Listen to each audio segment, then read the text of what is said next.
The wind that came from Lake Chad whispered warnings into the ears of Mai Dunama Lefami.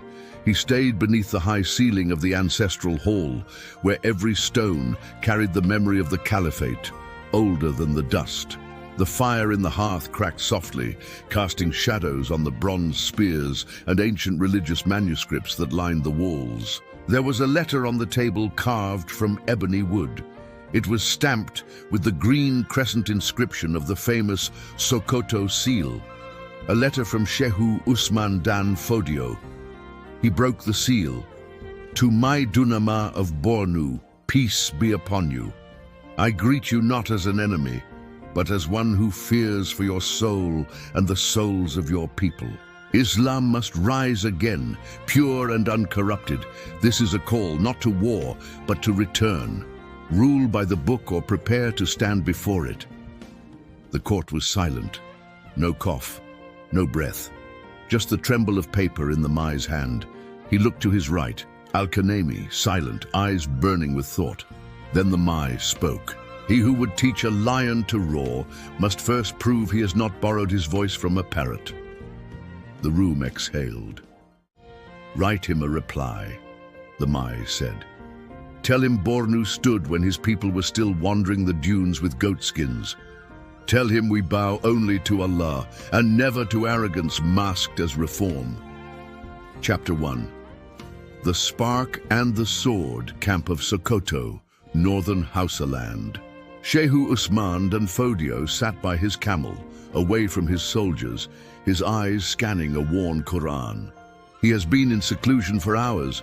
He makes plans and draft letters all by himself. The caliphate he envisioned was no longer a dream. Gobir had fallen.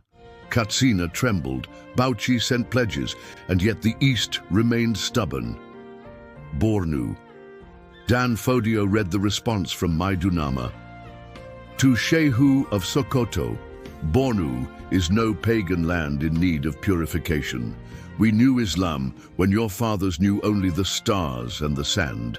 If your sword thirsts for conquest, point it elsewhere, for here the crescent does not fear the blade." He folded the parchment gently and handed it to his son, Muhammad Bello. "Write another," he said, "but this time let the ink carry the fire."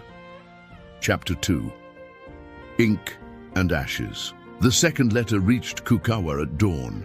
The messenger, a lean man with eyes like polished stone, delivered it directly to Al-Kanemi.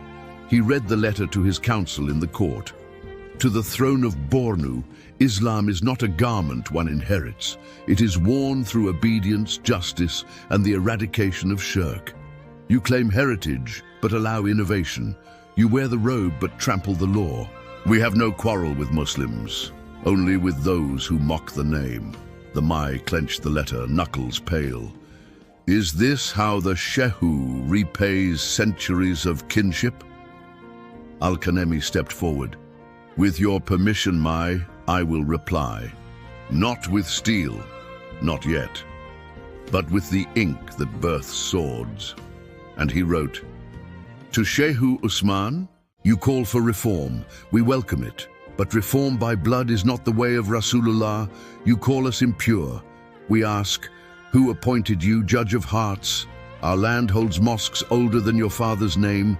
We welcome dialogue, not dominion. Peace, not pretense." Chapter 3. Storms of Faith. Tension swelled like storm clouds. Along Borno's western border, Fulani horsemen tested the resolve of old fortresses. Raids turned to clashes, markets emptied. Dan Fodio remained distant, but his generals grew bold. In Dikwa, a garrison fell. In Gubbio, the call to jihad echoed. Al-Kanemi took the field, not a king but a scholar in armor. "We will remind them," he said to the soldiers, "that a lion's silence does not mean he has no teeth." Chapter 4. The Stand at Ngala. The battle lasted 3 days. Fulani cavalry swept the sands, but Borno's archers stood firm. Rain fell on the third night, turning the field to mud and prayer. Al-Kanemi, wounded but standing, approached the Fulani envoy with a final letter. "Let the pen sleep now. Let the sword rest. We are Muslims, and the earth is watching. Allah knows who serves him. Dan Fodio received the message in silence. He did not reply. The war slowed. The borders hardened. Sokoto turned westward. Borno stood tall in the east. Epilogue. The letters that remain. Years later, in a school in Kukawa, a young student recites the letters aloud. The Shehu was righteous, his teacher says, but so was the Mai. Who won? The student asks. The teacher smiles. The ink won, because even now we read it and we remember. The end.